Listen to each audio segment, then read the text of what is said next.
Telefónica con Carmelo Napoli, él es perito forense, también para ayudarnos un poco junto a Mauro Zeta a entender este resultado que les estamos contando primero en C5N sobre lo que tiene que ver con el informe de la Junta Médica. ¿Cómo le va, Carmelo? Nicolás Magaldi y Mauro Zeta los saludan. Buenas tardes. Hola Nicolás, Mauro, buenas tardes. ¿Cómo anda? Bueno, la verdad que gracias por atendernos. Primero para que nos cuente si ha escuchado algo de lo que hemos contado recién sobre este informe de la Junta Médica, si nos puede aclarar algo sobre este estudio que se tiene que hacer en el próximo mes. Escuché la última parte, lo que... Se lo repetimos ahora con Mauro. Le repaso, Carmelo. A ver, conclusiones más importantes, son 95 fojas, estamos leyendo casi en simultáneo que estamos saliendo al aire. Es un informe muy extenso, pero lo más importante, le voy a leer la respuesta que... Digo lo más importante porque es el punto de discusión, me parece más fuerte de esta causa, que tiene que ver con si hay o no un abuso sexual en el medio para entender el móvil, más allá de Mangieri. No estoy hablando de Mangieri, sino de por qué mataron a Ángeles. Dice el punto 60...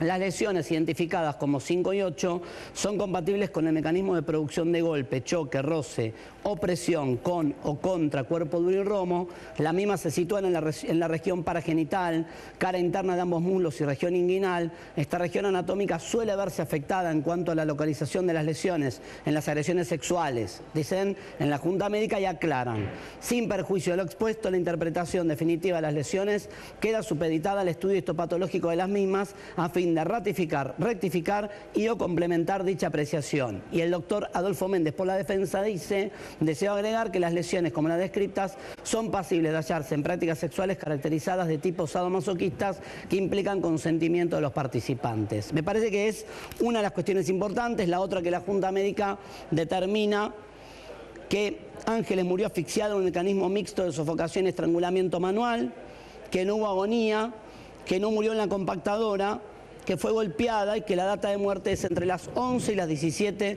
del 10 de junio, doctor. Sí, bien. Con respecto a esto último, que es también lo más importante, lo medular de la cuestión de fondo, me parece que nosotros siempre hemos coincidido, y las veces que hemos hablado, Mauro, por teléfono, no tuve oportunidad de ir al piso, pero lo hemos hablado. Yo dije que desde el primer momento, cuando se conoció la autopsia, el cuerpo de Ángeles presentaba lesiones compatibles con estrangulamiento manual o sofocación, que son dos mecanismos que se van simultáneos y por coincidencia se daban generalmente de acuerdo a lo que nos enseñaban nuestros docentes y que lo íbamos a nosotros a experimentar en nuestra experiencia, valga la redundancia, profesional, y que nosotros se lo hemos transmitido a los alumnos.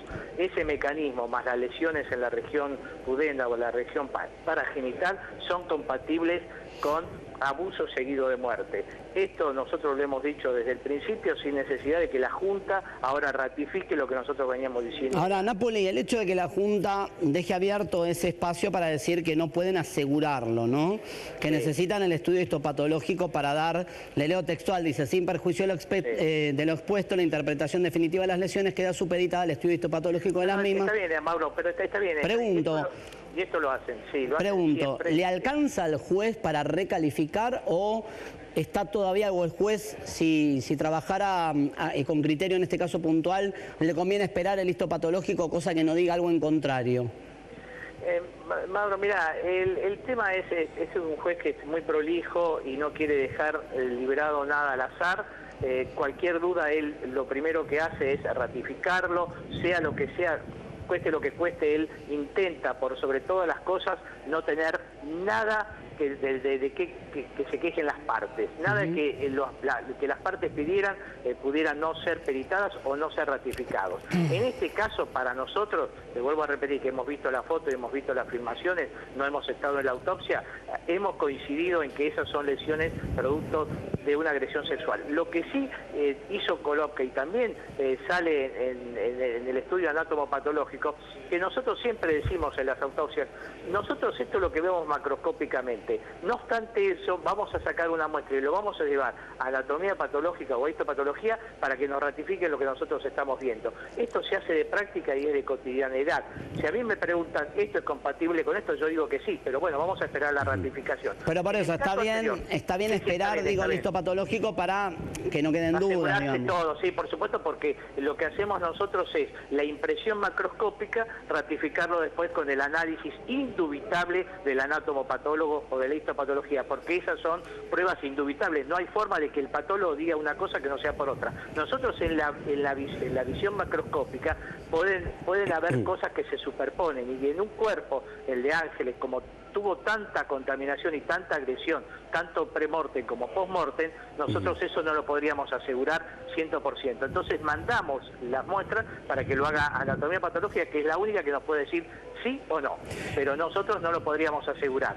Y en el caso del cuello, que sí el doctor Konoska lo hizo en su momento, le dio el taco porque observó la muestra, y cuando vino el resultado de la anatomía patológica insistió en que eso tampoco era para él una definición, porque para él era la compactadora. Bueno, también es una posición. Nosotros nunca la compartimos, o si la compartimos la hicimos de una manera un poco solidaria, pero no desde el punto de vista científico, porque sabíamos perfectamente, o no intuíamos nosotros desde la platea, que eso era un estrangulamiento manual con sofocación incluida. Napoli, ¿qué opina de lo que dijo el perito de la defensa, Adolfo Méndez, sobre si Ángeles habría tenido o no, en este caso lo ha planteado y lo ha dejado escrito en esta junta, prácticas sadomasoquistas consentidas? Mire, le vuelvo a repetir lo que ya me preguntó un colega, y yo no quiero insistir sobre el particular. Yo respeto la opinión de los colegas, no comparto, no solo en absoluto lo que dijo el doctor Méndez, porque me parece a esta altura de las circunstancias, cuando ya está todo de alguna manera más que dirigido hacia la única persona que en este momento está imputado, y no porque nosotros querramos que fuera así, o porque querramos conseguir un culpable ya en este momento y cuanto antes. No, absolutamente no. Nosotros hasta ahora, y siempre lo dijimos, respetemos el cuerpo y hagamos la discusión científica sobre los aspectos que tienen que ver con la discusión científica. El cuerpo de Ángeles no se debe sospechar, ni se debe criticar, ni se debe preguntar nada sobre eso. Lo que decimos nosotros, por favor, utilicemos científicamente lo que el cuerpo dice, ahora, no si lo que el cuerpo presume. Digo, si el juez le preguntó a los peritos sobre la sexualidad de Ángeles, hay 7 preguntas como punto de pericia destinados a la sexualidad de Ángeles. Sí. Digo, el hecho de... sobre una lesión, corrijo. Las tengo acá, no las voy a leer, no las voy a leer por un tema de pudor y de respeto. Lo que hizo el juez, que ante una observación que se había hecho en la primera autopsia, con respecto no a la parte genital anterior, sino a la posterior, vamos a hacerlo con mucho tino, con mucha prudencia y con mucha ética, por favor. Había una lesión que describió el médico autopsiante y que pasó desapercibido porque no era el centro de la discusión. No obstante eso, cuando el juez después va a la Junta Médica, a la primera no, esta Junta Médica, dentro de las 82 preguntas, hay 8 o 7 que sí responden sobre esa lesión. Y sobre esa lesión el doctor Méndez hizo la observación que hizo. Está bien, usted dice que solamente a los fines de esa lesión. A ver, algunos datos más que van surgiendo. El tema de los golpes, ya este informe de la Junta Médica habla de golpes. El hecho de que no haya encontrado sangre ni, ningún indicio los investigadores en cuanto a lo científico, ¿no? Es cierto que fueron a allanar el lugar y a hacer luminol a la portería y también al sótano mucho tiempo después, creo que en un caso puntual 20 días después del día del hecho. ¿El hecho de que haya habido golpes necesariamente indica que tuvo que haber sangre? Mira, Mauro, hay una diferencia de fuerzas muy notorias, muy notables entre el aspecto del imputado y la víctima. Hay una diferencia de fuerza muy grande, donde quizás un golpe bien aplicado no genera sangre, pero sí genera mucho dolor y mucha repercusión intensa en la víctima, hasta provocarle desmayos. Yo creo que la sangre aparece en la medida en que sobre la mano o sobre el tejido vivo haya elementos sanguíneos, muy vascularizados. Por ejemplo, podría haber sido el labio, podría haber sido la nariz, y sin embargo lo que me parece que se está refiriendo esos golpes son en la mejilla o en la región frontal, por eso quizás no haya sangre. Y ahora planteado al revés, digo, lo charlamos recién con Nicolás, el hecho de un crimen de estas características, lo que llama la atención en caso de que sea Mangieri el autor y el escenario sea el edificio, algún tramo del edificio, lo que llama la atención es que no se haya encontrado ningún elemento que se sume a la prueba de ADN en las uñas de la víctima. Digo, pudo ser un crimen, entre comillas, se va a entender la expresión limpio, más allá de los golpes, o borraron bien la escena si realmente fue Mangieri para que no quede nada. Digo, el cabello que se encontró en el auto de Mangieri no era de Ángeles. La prueba genética analizada en los zócalos de la portería no involucran o no aparece ADN de Ángeles. En el sótano se encontró un cabello, no es de Ángeles. ¿Esto qué indica? Que hubo una capacidad del supuesto criminal de limpiar bien o que no pasó ahí adentro. No, pueden darse dos cosas que también son importantes. El ocultamiento del rostro, o sea, de la cabeza, pudo haber también tenido esa finalidad, que no dejara ningún fluido que saliera del cuerpo. Esa es una característica, independientemente después que sea la imagen o no que se quiso borrar, o que Mangieri no quería, o que el imputado en este caso no quería verla. Con respecto al resto, si nosotros tendríamos que barrer con luminol cada centímetro de la pared, cada rincón de la pieza, bueno, a veces por ahí tenemos y no tenemos. No creo que se haya hecho una buena limpieza y hubiera un rastro genético que se hubiera limpiado del todo. Lo que ocurre es que, bueno, que se tienen que dar las dos cosas. Una búsqueda implacable, sí, una búsqueda total de rincón por rincón, centímetro por centímetro, milímetro por milímetro, que muchas veces no se puede hacer. Pero bueno, puede darse las dos cosas. Que haya sido un poco desprolijo al principio y después, bueno, pudo tener la suficiente frialdad como para hacer desaparecer lo poco que pudo haber tenido de genética esparcida el cuerpo, ¿no? Napoli, recién lo charlamos con Mauro Zeta sobre lo que significaría, ¿no?, un cambio de carátula. La semana que viene, obviamente, el tribunal se tiene que expedir y tiene que haber alguna resolución, o por lo menos para definir lo que va a ser hasta ahora la situación que está viviendo Jorge Mangieri, hasta ahora el único acusado o el principal sospechoso.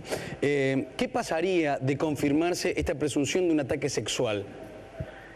Miren, tengamos en cuenta, y en esta primera parte no se olvide que yo soy médico forense, pero bueno, vamos a hacer un poco escuela entre los dos. Sí. El tribunal va a valerse de las pruebas que le llevaron con el expediente en el momento que fue elevado a la Cámara. Claro. Esto que estamos viendo nosotros ahora es posterior a esto. Lo charlábamos recién eso.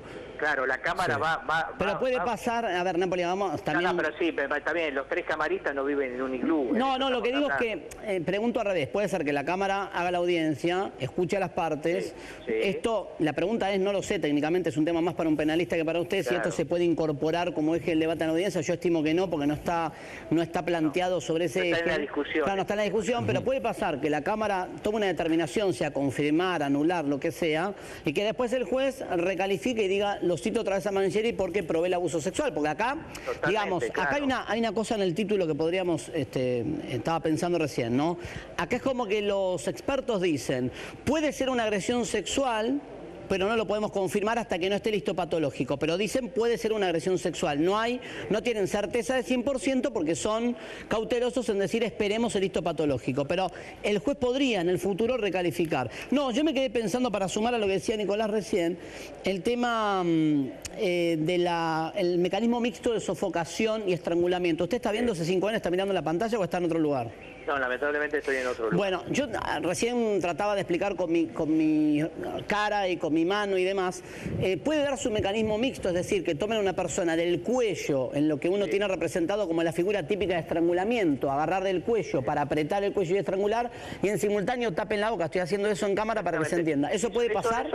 Sí, eso lo hacen y los ingleses lo han descrito muy bien desde hace mucho tiempo atrás, de Bourdieu inclusive, donde hay casos descritos que son compatibles perfectamente y en simultáneo los dos mecanismos de asfixia mecánica, la sofocación y el estrangulamiento manual. Bien, Nico. Bueno, me parece que... se daba precisamente en los ataques sexuales preferentes. En los ataques sexuales. Totalmente. Eso es un dato importante. Pero cuando hay resistencia a la víctima. Totalmente, sí, sí. Primero para callarle y después cuando hay resistencia. Por supuesto que después utiliza también el agresor, depende de la posición que tenga, utilizará no solo la fuerza, sino también las rodillas, los pies, bueno, todos los elementos que sirvan para sujetar a la víctima para lograr su propósito. Ahora, en este Napoli, caso no se logró. Sí. ¿Usted cree entonces, para repasar, que con lo que le leímos, usted interpreta que la Junta Médica dejó abierta la puerta, si bien faltan estudios complementarios histopatológicos, dejó abierta la puerta para probar el abuso? Sí, sí, sí, totalmente. ¿Usted cree que sí? Totalmente, porque les vuelvo a repetir, nosotros hemos aprendido de nuestros docentes, nosotros lo hemos visto y lo hemos experimentado en nuestra experiencia y lo hemos transmitido a nuestros alumnos, tal cual la historia lo hace a través del tiempo. Los hombres no cambian, la historia tampoco. Estos son casos que se repiten, en este caso llamativamente, en buena hora tal vez, porque hemos participado todo, el inconsciente colectivo, ustedes, nosotros, para tratar de buscar la claridad. Nosotros desde el principio, y esto no es que lo atribuyamos nosotros, porque esto usted lo vio y lo pudo haber leído el domingo anterior en un diario de tirada, donde el que nos enseñó a todos nosotros, el doctor Osvaldo Raffo, hace una referencia bastante clara con respecto a lo que pudo haber sucedido, y que de alguna manera nosotros nos hemos apoyado y que él nos ha apoyado en esta interpretación de lo que pudo haber ocurrido en el caso Ángeles con respecto a la agresión física y al móvil. Creo que con esto último ha dejado más que en claro su opinión respecto al no consentimiento de la víctima, ¿no? En la declaración de Méndez. Por lo menos es lo que hemos concluido en la última definición que acaba de decir, por lo menos por la teoría. No, pero por favor, imagínense las lesiones que tiene el agresor, los golpes que tiene la niña, esto ni que hablar, por favor, consentir esto es una barbaridad y pensar que pudo haber tenido un consentimiento previo con otra persona, con el mismo, no sé, pero en el momento que sucedieron los hechos, acá hubo una resistencia atroz, por favor. No, y además le voy a leer algo que mire, mientras estamos charlando, porque es muy extenso el informe, voy a ser cuidadoso, pero a ver, ¿cómo lo puedo decir? Una de las preguntas es si puede afirmarse científicamente que la Oxisa presentaba patrones vinculados a prácticas sexuales en forma consentida y de larga data. Y contesta la Junta Médica, no puede afirmarse científicamente la existencia de patrones vinculados a prácticas sexuales en forma consentida y de larga data. Ahí tiene un elemento más que tiende a desacreditar esto de la práctica sadomasoquista consentida. No, por supuesto, porque yo le vuelvo a repetir, yo lo conozco al doctor Méndez, no tengo ningún inconveniente, charlo con él, nos hemos formado prácticamente en muchos congresos que hemos participado, pero le vuelvo a repetir, él pertenece a la defensa, él hace lo que la defensa dice, y si la defensa le dice, vos usás el kamikaze, vos sos un kamikaze, él va y hace kamikaze. Yo le vuelvo a repetir, tengo un escrúpulo personal, íntimo, que a mí me parece que tiene un límite. Ese límite yo no lo hubiera atravesado nunca, ni lo hubiera pasado nunca, porque nosotros los médicos y los peritos tenemos que ser los ojos de los jueces. Sí, pero ¿sabe lo que los jueces no sean? ¿Sabe lo que hace Méndez? Que yo lo charlé hoy con él. Él dice, así como los peritos o una perito ginecóloga dice que las lesiones pueden ser típicas de una agresión sexual, él dice también no dice no pueden ser de una agresión sexual, él dice pueden ser de una agresión sexual, pero pueden ser también de... Es ese razonamiento que hace lo que generó una polémica muy fuerte. Y lo escribe, y además lo escribe, Mauro, no es que lo dijo periodísticamente. Mauro, el consentimiento es muy fuerte. Nosotros no lo podemos hacer como perito, el consentimiento lo hará el juez, la forma de interpretar con su sana crítica, con su íntima convicción, todos los elementos que conllevan a juzgar a una persona o una acción. Nosotros jamás, desde el punto de vista pericial, podríamos decir que una cosa es consentida o no consentida. Lo que podemos describir son las lesiones y lo podemos hacer compatibles con algo, con una práctica o con otra práctica, pero de ninguna manera el consentimiento. El consentimiento va a ser parte de la interpretación que le va a dar el juez con todos los elementos. Ahora, la data horaria, siempre decimos lo mismo, la data de muerte, ¿por qué cuesta tanto? Ayúdeme, porque yo esto no lo entiendo, usted que es de la materia lo va a entender. ¿Por qué cuesta tanto establecer con un grado más cercano la data de muerte? Acá hay una franja horaria que los peritos marcan entre las 11... Es mucho más chica que mucho más corta que la que hizo la primera autopsia. La primera decía entre las 10 y las 22, creo, sí. Sí, más o menos. Digo, ¿a qué obedece que sea? Porque mucha gente me pregunta, me dice, ¿cómo no pueden saber con precisión a qué hora murió?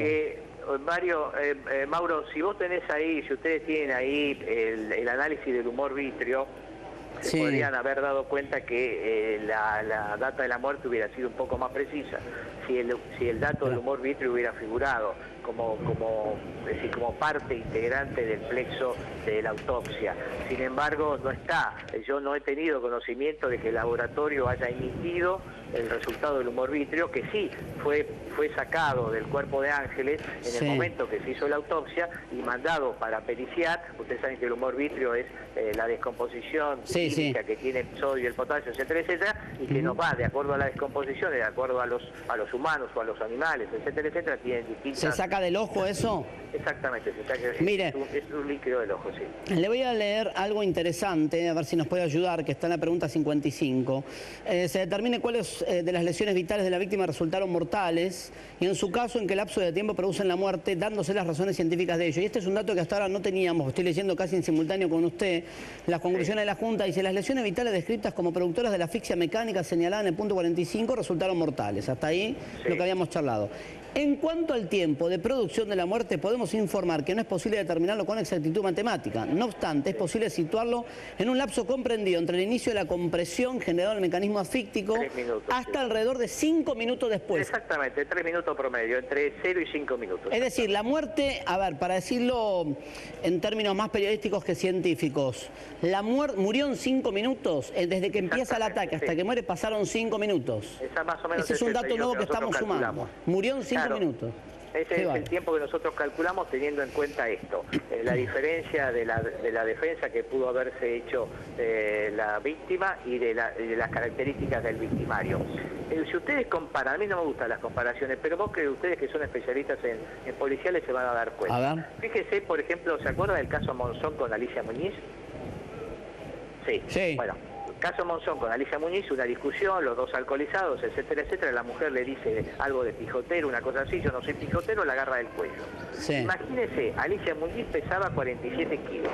Escopeta Monzón era un flaco que tenía una fuerza superior a cualquier persona de esa característica. ¿Cuánto cree que tarda los dedos de Monzón tardaron para asfixiar a Alicia Muñiz, que después por supuesto la arrojó y terminó como terminó? 5 minutos. Menos de 1 minuto. ¿Por qué? Porque la fuerza y la resistencia es abismal. Entonces Monzón tenía en sus manos un arma. Está claro. En este caso, bueno, más o menos trasládelo. Bien, le agradecemos mucho, Carmelo, muy amable. No, por favor, Mauro, hasta luego, que le vaya muy bien. Gracias, doctor, hasta luego. Bueno, quedó clarísimo, ¿no? Y la verdad que hacer hincapié este nuevo dato, que lo explicaste, como vos decías, como una versión periodística, murió en 5 minutos. Y también descartando las declaraciones fuertes de Méndez que están escritas ahí, que han quedado escritas, sobre prácticas sadomasoquistas consentidas. Para mí fue lo que más me llamó la atención. Lo más fuerte del día, sin dudas. Para repasar entonces, a ver, nosotros ponemos no hay certeza de abuso, se puede leer al revés, ¿no? Se puede leer, puede haber signos compatibles con agresión sexual, pero no se puede afirmar, porque falta un estudio complementario, depende cómo lo quieran titular, digamos, de hecho ahora cuando vean lo que ponemos debajo, es la otra forma de explicarlo. Hay lesiones compatibles con abuso, pero espera más resultados. Es lo mismo dicho de dos maneras. Lo que está claro es que la Junta le dice al juez, si quiere tener 100% de certeza, esperemos los estudios histopatológicos, pero tiene características, determinadas lesiones con lesiones de agresión sexual. Ahí está planteada la cosa, muy, muy fuerte el resultado de la Junta Médica, lo vamos a analizar, vamos a desglosar y seguramente en un ratito vamos a compartir más conclusiones. Perfecto, gracias Mauro, excelente trabajo como siempre. La información que te contamos, primero ese 5N. Vamos a hacer una pausa, pero en instantes cambiamos de tema y hablamos de lo siguiente, mira.